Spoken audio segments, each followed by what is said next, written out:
Good morning, Idaho. Welcome to the local Yocal Idaho podcast, where we talk about what is going on in the wonderful state of Idaho. For those tuning in for the first time, we'd like to have a little banter before we get into the stories, but I understand we're on time like usual. We have the timestamps in the description so you can jump straight to the stories that you are interested in. For those that stayed with us into the banter, welcome. Glad to have you here today, and hopefully you are staying cool. I know a good chunk of the southern part of the state is cooking a lot. Specifically, when I'm recording this, it's about 111 degrees for the high today, so it's toasty. Up north, hopefully, it's a little bit cooler, but last I checked, Stanley, which generally is the coolest place in the rest of the state, is going to have a high of in the 90s for the next couple of days. Which is going to be crazy. So hopefully you're staying cool. Also, I'll have John joining me today with his usual cool personality. Well, right now I don't know how cool it is. I was down at BSU. So let's see, we're recording this on Wednesday. So yeah, I was out at BSU all morning, and you're right, it was nice and cool during the morning. I was smart about that. But my goodness gracious, it's hot, and looking at the 10-day forecast here, it's going to continue being hot. So you listener who are listening to this on Sunday or Monday or Tuesday, well, it's still hot. You made it. Hopefully there's relief in sight. So here's hoping. I know for Wednesday, my dad was curious and went and looked it up. But Wednesday, which we had 111, we were only about 5 degrees difference from Death Valley. Yeah, it's really, really hot up here. Really, really, really hot. And for those that have moved here from out of state, from certain areas, probably you, John, from maybe some of the places there in New Mexico, it's probably not that big of a shock. They're like, oh, cool, we'll have some heat for a little days and then it'll dissipate off. But for us Idahoans that are used to like winter lasting, starting in November and then ending like May, having a heat like this is not our usual comfort zone. Yeah, Albuquerque weather is typical for right now. It's monsoon season down there, so it's 27% humidity. Ooh. So no swamp coolers are working down there. So nope. Highs in the 90s and lows in the 70s. So welcome to Albuquerque summer, but yeah, it's worse here. It's barring the humidity half, but from the weather report I saw for Stanley, those numbers sound actually similar. Stanley's supposed to be like, I think, 93, 90 with a low dipping into the 60s or 70s. Just not the humidity half. Well, no, Stanley's humidity is sitting about 24%. So wait a second. You're telling me the mountain is the same as the desert right now? Well, yeah. Well, like I said, it's monsoon season down in Albuquerque. So that's weird. Does that mean that it gets like a lot of thunderstorms when that happens? There's a little bit, but no, there's two to 3 weeks every summer where the whole Albuquerque and the middle of New Mexico where it's just humid. There's Hurricane, what's its name, over in Houston that's wreaking havoc over there. Again, if you're listening to this in a couple days in the future from when we're recording, but as of right now on Wednesday, that hurricane is doing some work. So yeah, I mean, it makes sense that at this season there's humidity and stuff, because New Mexico is just on the other side of Texas. Texas is really big, but right, weather is also really big. I have to look it up. The data will probably be out of date, but I know for myself, I actually haven't heard it too much because lately I've been to the grindstone researching stuff for the show and different stuff. So I actually haven't heard too many details about the hurricane over there. I just heard that there is a hurricane happening. Oh, there is a hurricane. The Gulf of Mexico is getting destroyed. Isn't that a yearly thing? Isn't that a yearly thing? It's not an unusual thing. This is reminiscent of Katrina. Fair enough. From years ago. That's going back there. Yeah, it's amazing how fast time flies. I was just thinking about that. I was like, my phone will send me photos sometimes, and it sent me a batch of photos, and it was like, hey, this was 3 years ago, and I looked at it, and I was like, oh no, it's happening. That feels like yesterday. Goodness gracious, that was 2005. Ooh. You were like 3 years old. Yep. I was graduating high school. Oh, that's funny. Yeah, I can't, if I remember correctly, I remember a long time ago watching Dirty Jobs, and there was the whole like cleanup crew because there were so many houses that were just deserted because a lot of people it hit houses that not low income but mid income, where the average person's like, I can't recover from this, I can't repair, I can't do all this. I can't afford to fix this. sell the land. The value at base level is just the pure land and get out of Dodge. And there's just such huge swaths of where Katrina hit that happened that are just almost like ghost towns. But there's certain crews that are like going through there and cleaning them up. And then just for the cost of the raw materials, pulling them out. I don't know if that's still happening all these years later. But if that is, that would be crazy to think that that's been happening for that long. I'm sure stuff like that happens every time a hurricane rolls through. But Katrina was a special case. This one looks to be at about the same place, but it's nowhere near as big. Okay. I looked at some images. Katrina was massive. Didn't it hit a good... So, was it more... Here again, ignorance. I was 3. It was Louisiana. Oh. Yeah, it rolled over the bottom tip of Florida, so it did hit there. But it was Louisiana, and so New Orleans lost... I want to say like their levees broke or something, and so New Orleans is... It's below sea level anyway. Well, no, it's not that they're used to it. It's New Orleans is below sea level. And so when their dikes or the levees or whatever you call it, when they broke, the city was, well, reclaimed by the ocean. Right. So that's a thing that sucks, but it's a thing that happened. And so really it was an amalgamation of a lot of different things that happened to make it as bad as it was. But it looks like Burrell is more going for Houston than it is New Orleans. Which they're above sea Houston, level, which right? got hit.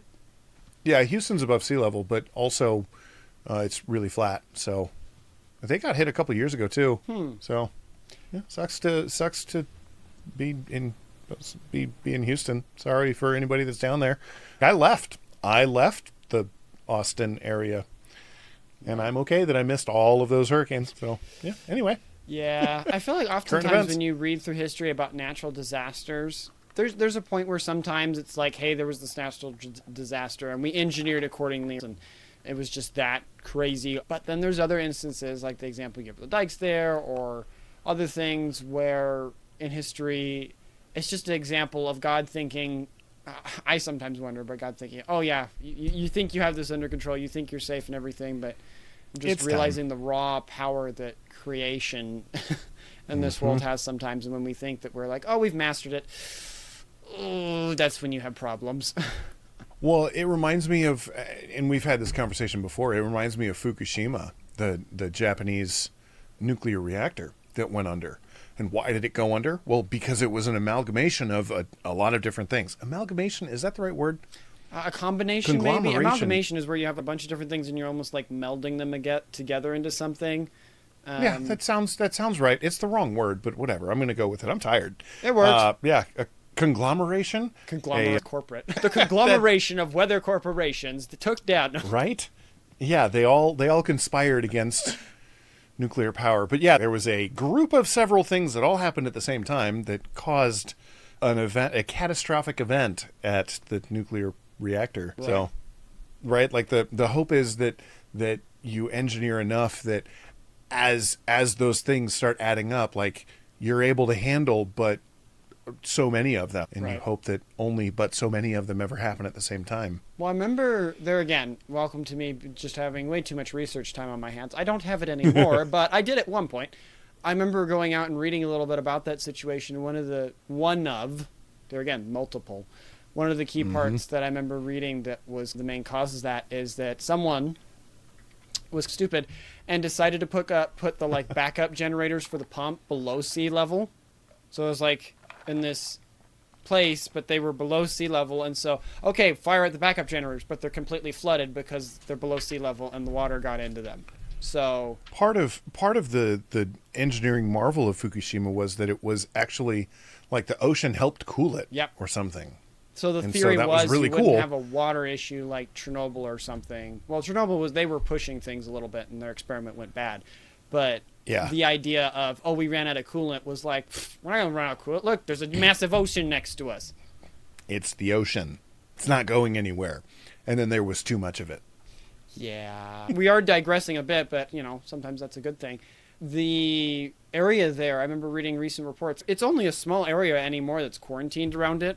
Yeah. A lot of people still live, there's tons of farms around it, and none of the food is radioactive or anything. So even for all the time we talk about these big catastrophes when it comes to nuclear, and we've talked about it at other points in the show, and you can go back and look at those. Nuclear on a per situational basis, if you take the outliers like Chernobyl, which would be sheer stupidity of certain individuals, it actually operates pretty safely for the most part. Well, I want to say, and I don't have any facts to back this up, but I want to say that nuclear power has the least number of deaths per kilowatt hour of power generated. Yeah, if I remember when we did one of our segments, here again, I'm grabbing my number back in my head. I want to say it was like a single digit per kilowatt. It was like 5, 6, 7 maybe, and coal was like 15. Yeah. Or something like that. It was next to nothing comparatively. Yeah. But anyway, long story short, weather's crazy. So I guess probably continue to stay cool. Even though you're listening to this in the future from when we're recording it, it's probably still hot. So yeah, here's hoping you stay cool. Yeah, and we'll actually be doing a segment later on in the show because with the heat, oftentimes I know many of us can almost get heat cabin fever. We're used to it in the winter when it gets cold and you don't want to go out and do stuff. But when it gets really hot, you also seem to get, for me anyways, I'll get a cabin fever. So we went and researched a bunch of different things you could do, even in the heat in Idaho, to just get out of the house and stuff. So I'll be going on into that after the Idaho Bill breakdown. With that said, though, one important point before we move into the bulk of the show here, the Sunday show will be evolving a little bit. We're probably going to make it a bit smaller. Some of the parts might get split into different components and stuff, just because there are certain parts that we've seen from the analytics that you guys are really enjoying, but as a whole package, it seems to be a little big and stuff, so there'll be some changes going on there. Plus, one thing that we are planning on doing that will take the main spot for the Sunday show here shortly, it won't happen all at once, would be more interviews and stuff. So just heads up to you, the viewer, if you're wondering what's going on. That's the thing that's progressing there, because at the end of the day, we're trying to make content that helps you and informs you about Idaho and helps you get more involved in it, and also content that you want to listen to, because at the end of the day, those other things are great, but if you're not enjoying listening to it or tuning in, then it's not good at all. So we're going to be making a few adjustments there. And if you have any suggestions, you can reach out to me on Twitter or the LYI proton.mail. It'll be in the description or something. I lost it halfway through there. LYI Media at protonmail.com. Thank you. My brain not I'm work. here for you. His brain work. If his brain doesn't work, in theory mine will work. If none of it, we're all out of hope. Theoretically, all I know is like the show is like a Pokemon, and it's time to evolve. Yes, indeed. But with that said, I know one part that everyone has been enjoying is the Idaho Bill breakdown, so we'll move on to that. So with that wonderful segue, which I am excellent at, no, still learning, we'll be moving to Idaho Bill breakdown with House Bill 665, a spending report on are we actually paying China?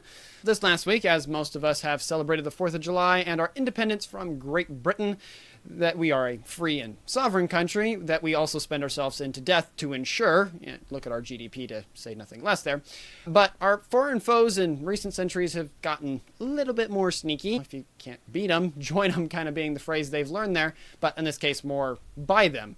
In this Idaho Bill breakdown, we'll be examining House Bill 665 and how it tries to stop foreign adversaries from taking America's money, or specifically Idaho's in this case, without our knowing.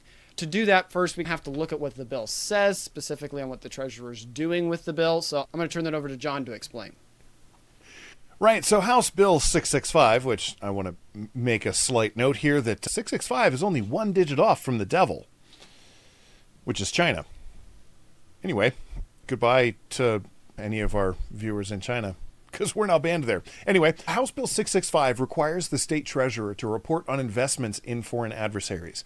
Representative Ehlers sponsored it in the House, and Senator Lakey sponsored it in the Senate. The key parts include this. 1, it requires the state treasurer to compile and prepare a report on state monies invested in foreign adversaries as of June 30, 2024. 2, the report must include investments from all state-managed funds, including those managed by other state entities like the Idaho Food Bank Authority, Endowment Fund Investment Board, and Public Employee Retirement System. 3, the bill defines foreign adversaries.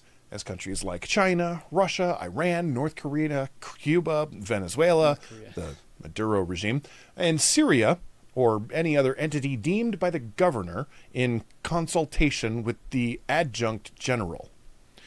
And then 4, the report must be submitted to the governor, legislative leaders, and the director of the Legislative Services Office by January 31st, 2025. So prior to this bill, there was no specific requirement for the state treasurer to report on investments in foreign adversaries. Idaho law allowed for various state-managed funds to invest in a wide range of assets without particular restrictions or reporting requirements related to foreign entities. House Bill 665 attempts to give the legislature and Idahoans the ability to see if and how their tax dollars might be being spent on foreign adversaries to the United States and Idaho. Going through that, I might be like, wait, we didn't already have this? But surprisingly not, and it's been a growing trend since about 2023. There's been a march across the whole country, but specifically very strongly here in Idaho about preventing foreign countries. In 2023, we had House Bill 173 that prohibited foreign governments and foreign state-controlled enterprises from purchasing, acquiring, or holding interests in agricultural land, water rights, mining claims, or mineral rights in Idaho.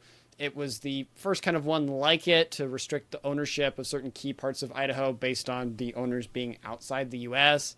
There also was House Bill 496, which was passed this year in 2024, that amends existing law to expand restrictions, including forest land. So that original one kind of expanding a little bit. It also clarified that federally recognized Indian tribes were not considered foreign governments. So for anyone that was worried about that, they were made sure to be clarified in that law. It also had tightened further restrictions on foreign ownership of Idaho's natural resources. And then that brings us to the present with this bill, which is the most recent form targeted with specifically probably China, but any foreign adversary trying to get an idea of where's our money being spent and how might it go back to bad actors. There are some concerns here. One of the concerns is that this report only applies to government-controlled or funded spending, which there's a lot of different spending that happens, but what can the government track but itself? For all those that maybe have some concerns about privacy, but I would argue that it's one thing if we're tracking public money, because technically that's all of our money in a sense, but it's public. Private gets a little bit more dicey there because people are choosing where they put their money and stuff, and you can track it and you can have a little bit of a legality to do that with businesses or corporations and stuff, but when it comes to individual, that gets a little bit more hairy. Yeah, and I know the whole foreign adversaries thing like that. I know at the federal level that has become a thing, and it gets a little squirrely because it's the question of, all right, who decides they're an adversary, and what is the process by which we go about that? And if it's a simple process, well, is that a good thing or a bad thing? There's a lot of questions out there about what that process looks like. So we scraped the surface of what that meant. We say foreign adversaries are those entities that are deemed by the governor in consultation with the adjunct general. They didn't try to appeal to the federal government, because some bills will just say, well, whatever the federal government gives. And then I'm like, then why? Wait a second. Why are we an independent state if we're just going to say what the federal government said? Like, so I'm glad in a sense that that's there, that it's giving the authority at a local level for the definition, not at a federal. Right, and I would agree with that. I could see sometimes it would make sense to be like, look, that's a really good definition. We're just going to go with it. I don't know. I feel like that's my main concern here as to, well, all right, what does adversary mean? And when someone gets labeled as an adversary, what does that mean? Does that mean that we can start tracking communication?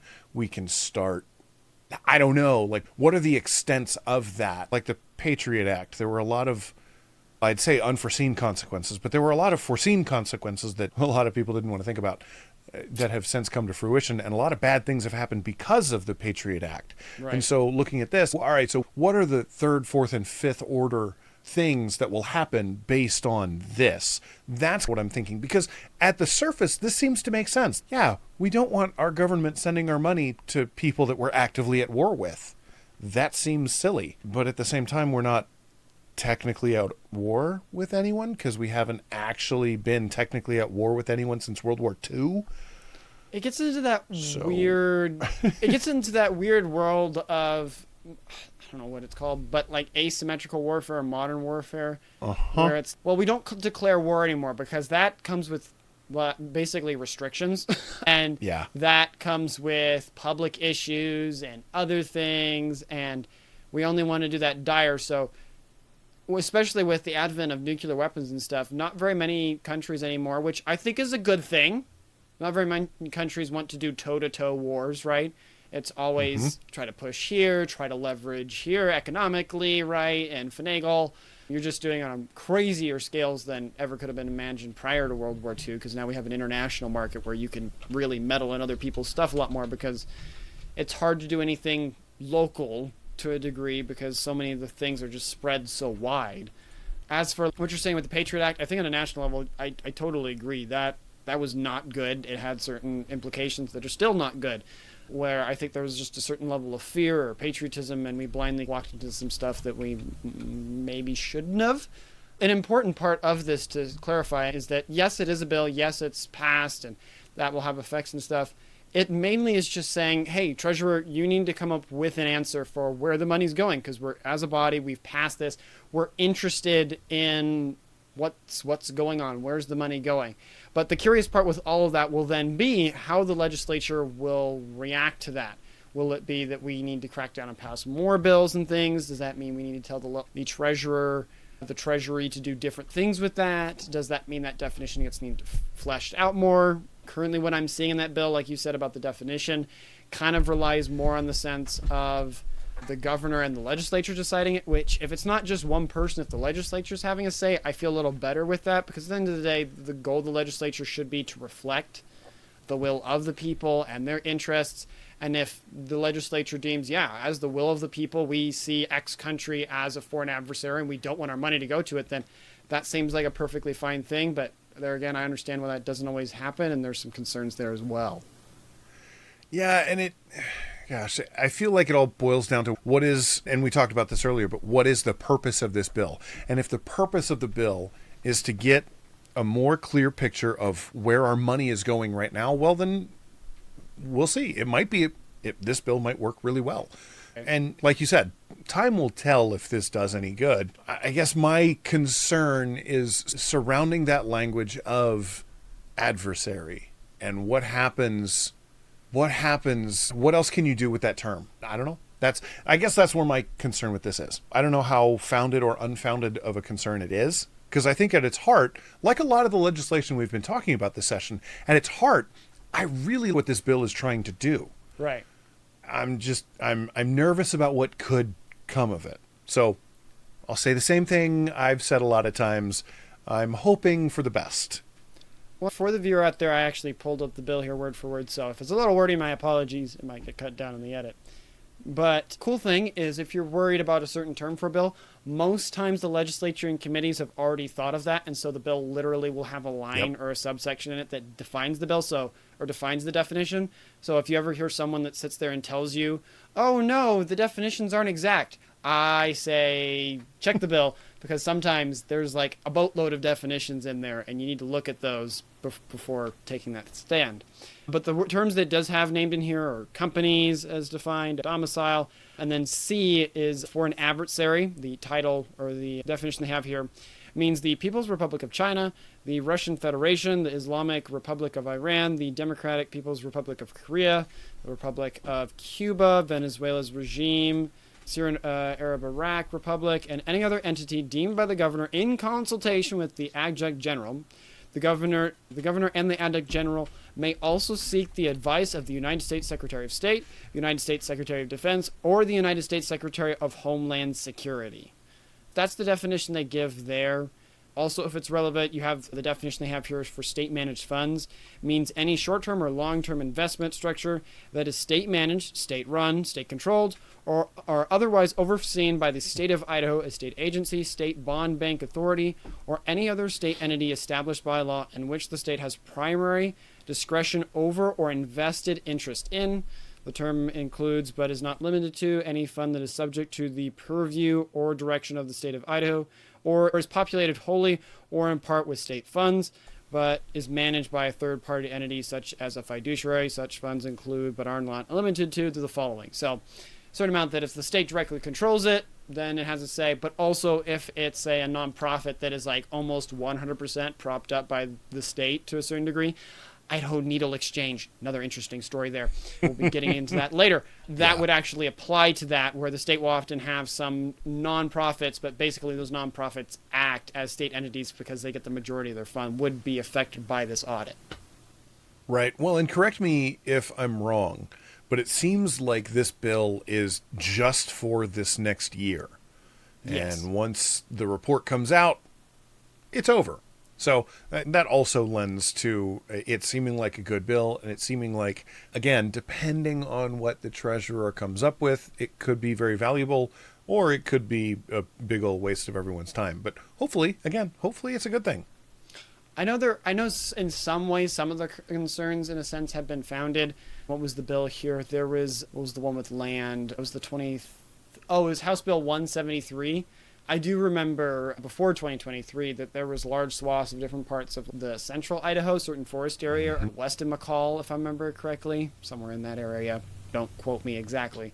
Had been bought by the Chinese government or a subsidiary of them, and you had seen that in other areas where China. Which, if you're an investor, I think sometimes we can drum up this a little bit. If you're a wise investor, which the Chinese aren't always dumb, you want to look at assets. You want to look at things that are going to return, and usually natural resources or strategic things will do that. Now, there's the more evil side of it, which is that China doesn't technically have private property, and so whatever the Chinese people buy or gain can be turned into a state thing. So yeah, maybe it's a private person in China that's bought it, or agency, but it's basically the Chinese government by a little bit of an extension. So you can see why they're investing, but you can also see the concern of, okay, wait a second.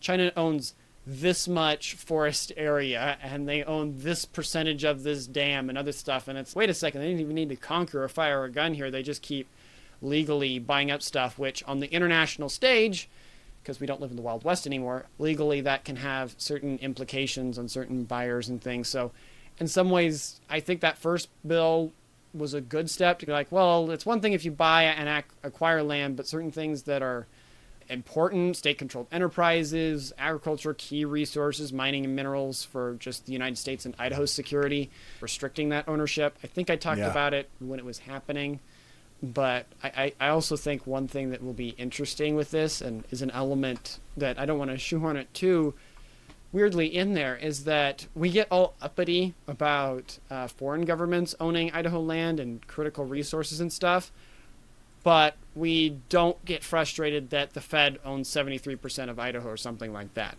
It's a ton of it, but we're like, oh, that's fine. Yeah, the government that likes to push DEI and transgender surgeries and different stuff. Yeah, it can own a majority of Idaho's land mass. That's fine. This is fine. Yeah, It does make me laugh how much of a double standard we can all hold. But yeah, I would say it's one thing to be leery about China owning things here, because China is obviously, at least right now, not the greatest of friends to have. But I would say the federal government right now isn't the greatest of friends to have either. So, I don't know. So yeah, anyway, I think this is a good bill. I think my hope is that this will go well. My second hope is that if this goes wrong, it can only go but so far sideways. Seems like a good bill to me. So the question will be what your representatives will do with it. So probably good at this point as we do more videos, and we'll also be doing more interviews, hopefully, with them. You can watch those to understand and maybe get a better ability to contact them and stuff. So when that does happen, you can reach out. Also, because it's a report, technically the bill doesn't specify it has to be released to the public, but based on some other laws and stuff that Idaho has, I can't remember them off the top of my head, this should be able to be released to the public. There might be certain parts that will be redacted for like security reasons if it's, I don't know, part of the Idaho National Guard or things for security concerns or stuff that might be redacted. But if Sure. it comes around January and it isn't publicly posted, you should be able to put in a public information request. I think that's what it is, or Freedom of Information Act, something like that. Yeah, FOIA. To get a hold of it, and it shouldn't be too hard to get it all, because if all your legislatures have them, and trust me, your legislatures are really easy to reach. You could almost probably tap them before the FOIA and ask them about maybe seeing it. So that's where you're probably going to find that if you're listening to this in the future and you're curious about maybe looking at it after January 1st of 2025. Hopefully you enjoyed that Idaho Bill breakdown. I know I love making them, but if you don't want to miss any future ones, make sure to subscribe or follow us on YouTube, Rumble, or Twitter to stay up to date on all things Idaho. For even more content and to support our work, please check out our locals or our Substack page. That's a new thing we've been working on there. If you found our content valuable, please like and share it with friends and family. Your support can help us spread the word about our beautiful state and keeps Idahoans informed and engaged. Thank you for being part of the local Yocal Idaho community. Now, on to the next segment. As I teased above, heat-induced cabin fever, how to beat the heat here in Idaho. With the weather we've been having and chatting about above in the morning banter, you're probably dreaming of winter, but for those who have lived in Idaho for any length of time, you'll probably remember the cabin fever that usually sets in the winter with the cold weather, when you almost feel like you're trapped inside and you just can't get out and you're going to go mad because of it. Well, with the hot weather, I know I most certainly have been having it, a little bit of cabin fever as well. In this segment, we did a little bit of research to list the activities you can do to get out of your house in Idaho, even when it's like a furnace outside. Me and John will go through these. It won't have the same exact structure as usual, but we broke them down into areas to get a general overview depending on where you're at in the state. There's 3 general ways you can try to beat the heat when it's as hot as it is here in Idaho. One of them is to get away to somewhere cooler so you can still get outside, because I know some people are like, well, if I'm getting outside, I need to get outside. It can't be inside a building. And for people in the Treasure Valley, one of the best places to do that is the Bogus Basin recreational area. It's located near Boise. It's about a 20-30 minute drive, depending on where Boise. If you're further into the valley, maybe an hour. It's typically about 15 to 20 degrees cooler than the valley. They have several activities up there. The hikes are beautiful. Even if it's hot or 90, you've got a lot of shade and sometimes some waterfalls you can go through. They have mountain biking if you're wanting to get a little bit more physical. There's disc golf if it is really hot. And then they also have this really cool Glade Runner mountain coaster up there. It's like these carts you get in. So hopefully if it is hot up there, you'll be able to move through the wind a little quicker.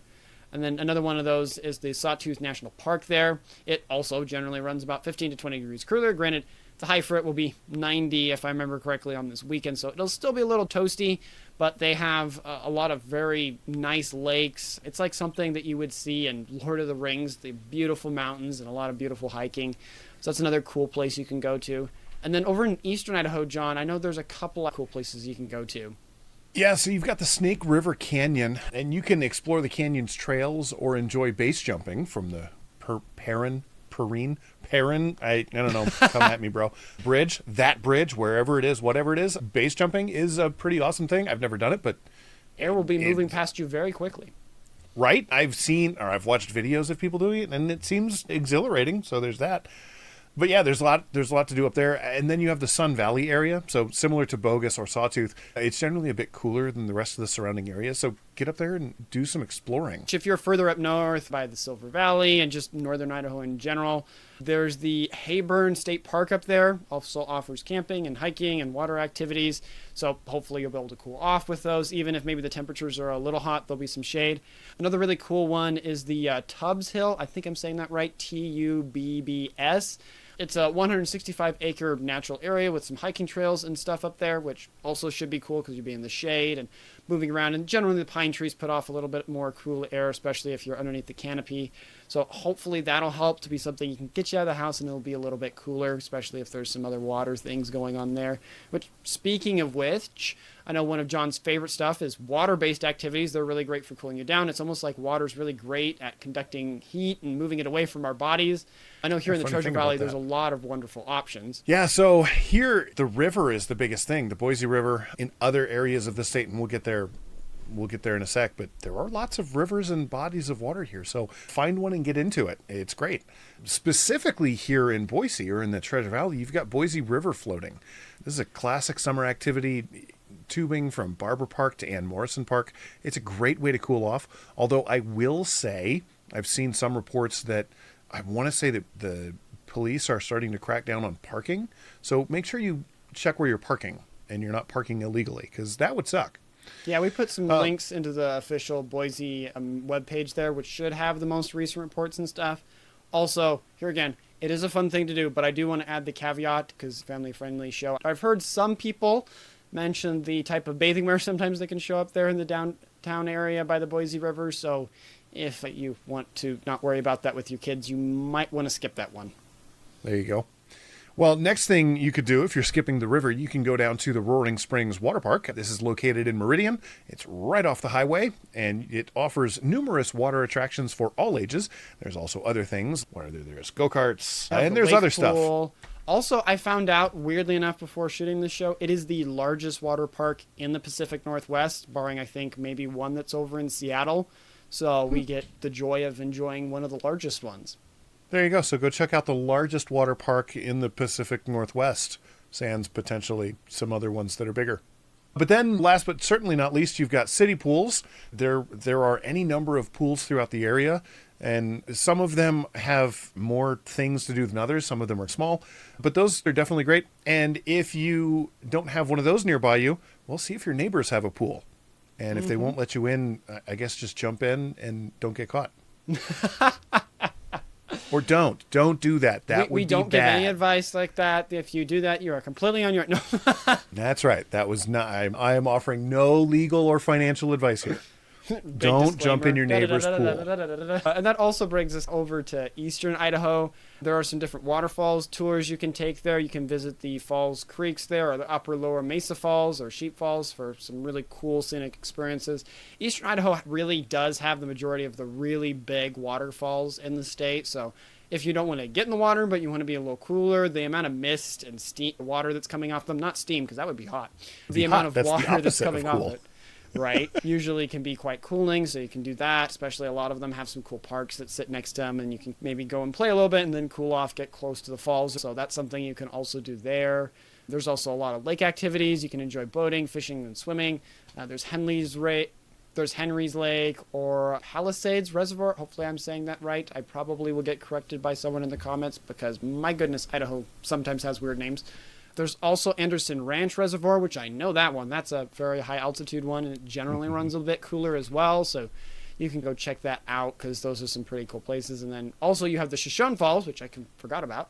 It's one of the biggest ones there. It's almost called the Niagara Falls of the West. It's a great spot there also for picnics and kind of some scenic outings there. Yeah, and then again, if you're all the way further up north, there's Lake Coeur d'Alene. It offers numerous water activities, including boating, fishing, and swimming. I don't know what else you can do on a lake. If you're further north of Coeur d'Alene, there's several quite nice lakes that can also be reached. So check it out. Go explore the wilderness. That's what Idaho has going for it, is outside.